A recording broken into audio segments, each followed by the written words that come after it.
एक मिनट शोएब शोएब, हाँ ठीक है, चलिए एक मिनट, अब छोड़िए ना, बस करिए।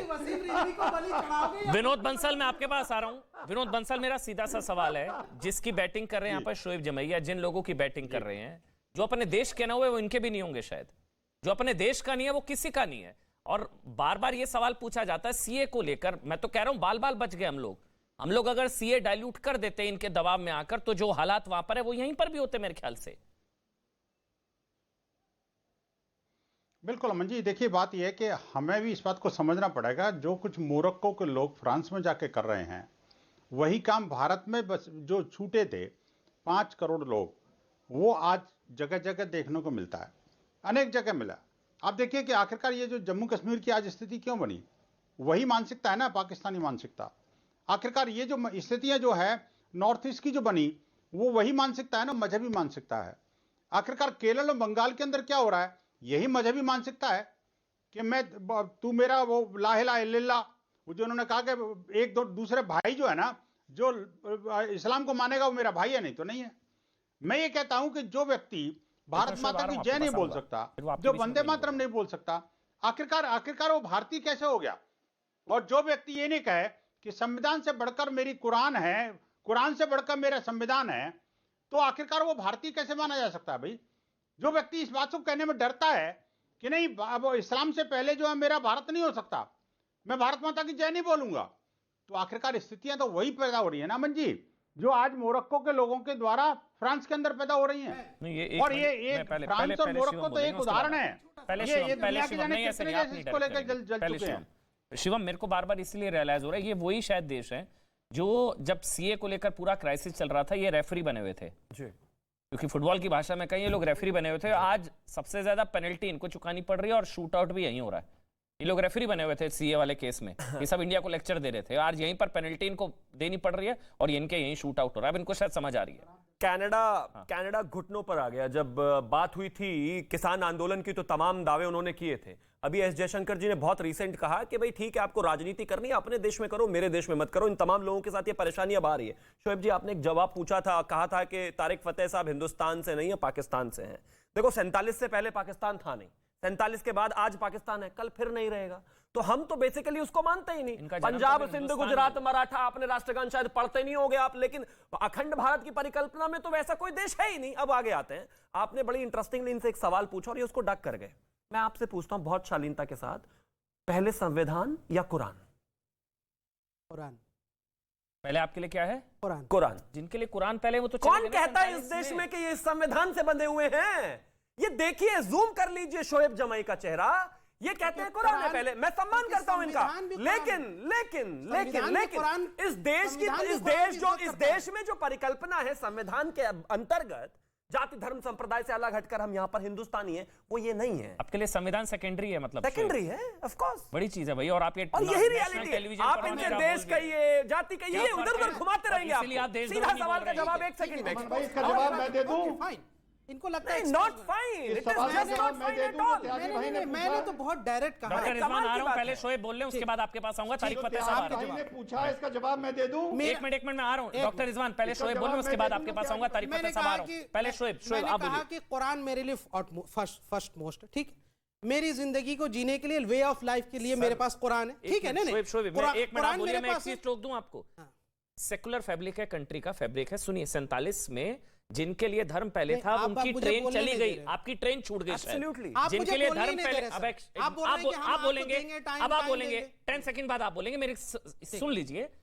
जिनके लिए धर्म पहले था सर शोएब भाई, वो चली गई ट्रेन 47 में, आपकी छूट गई। जिनका धर्म पहला, जिनके लिए देश पहले, वो यहां रुके हैं।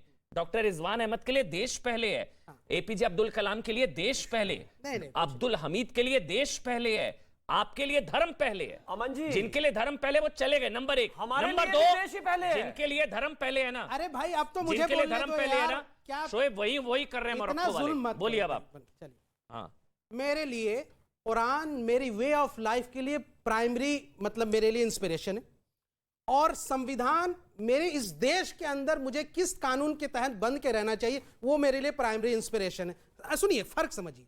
ये अब शिवम से मैं सवाल पूछता हूं, आपने कहा कि अंबेडकर, क्योंकि आपने ही पूछा ना कि अंबेडकर जी ने ये बातें कही, आपने बड़ा इंग्लिश में कहा। आप अंबेडकर जी से इंस्पायर्ड हैं, जरा बताइए शिवम, अंबेडकर जी ने आरक्षण के ऊपर भी कहा था कि जो आरक्षण को खत्म करेगा उससे बड़ा दुश्मन कोई नहीं हो सकता। अब फिर गलत पड़ गया। ये आधी अधूरी किताबें जो ये पढ़ लेते हैं ना, ये मैं एक चीज कहना चाहता हूं रिजवान जिनसे, इनसे मौलाना का टाइटल वापस लीजिए।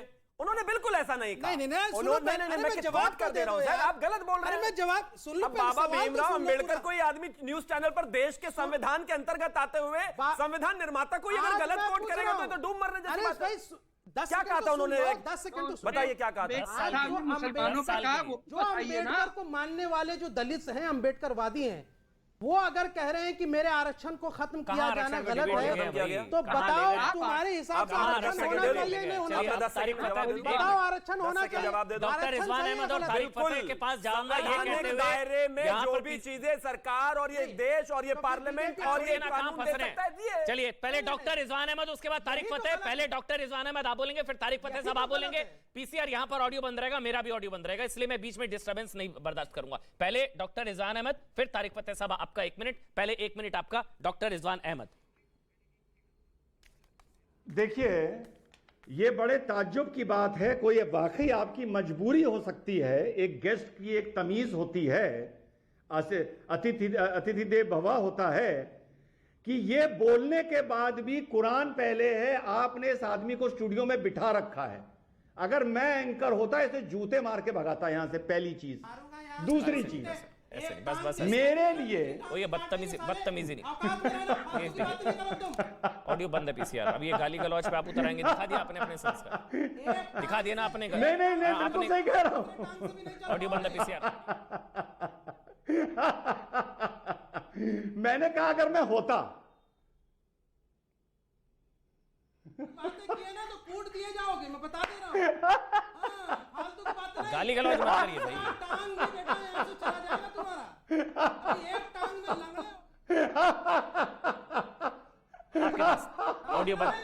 ऑडियो बंद है भाई दोनों का। तारिक फतेह साहब बस ऑडियो बंद, बस हो गया। तारिक फतेह साहब उसी सवाल के साथ आ रहा हूं, ये क्या रिश्ता क्या होता है कि कोई देश का ही ना रहे? तारिक फतेह साहब देखिए, अंबेडकर साहब की बात हो रही थी, उन्होंने एक बड़ा अच्छा लेक्चर दिया। उनकी किताब जो है 1947 partition of Pakistan, the partition of India, उसके अंदर उन्होंने मुसलमानों को डिस्क्राइब किया। अब मुसीबत यह है कि हिंदुस्तान का रिवाज ये रहा है कि अबुल कलाम आज़ाद से आज तक मुसलमानों के ऊपर तनकीद कोई दूसरा मुसलमान कर दे तो कर दे, बाकी कोई करने के लिए तैयार नहीं, क्योंकि वो मुस्लिम वोट बैंक का चक्कर भी चलता है।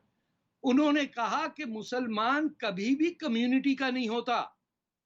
मुसलमान can not be part of the, he has his own corporation in which nobody else is allowed to enter, but he will always make the demand on the other. ये अंबेडकर साहब की अपनी किताब में लिखा हुआ है, ये कॉन्स्टिट्यूशन में हो ना हो। और उस शख्स को कॉन्स्टिट्यूशन की इजाजत दी गई जिसने अपना धर्म बदल दिया। भाई ये क्यों बोल रहे हैं बीच में? भाई मस्जिद नहीं है या चीखो मत। अच्छा, शुक्रिया शोएब जमाई, तारिक फतेह, विनोद बंसल आपका, डॉक्टर रिजवान अहमद आपका, शिवम आपका बहुत बहुत शुक्रिया। सौबात के एक बात।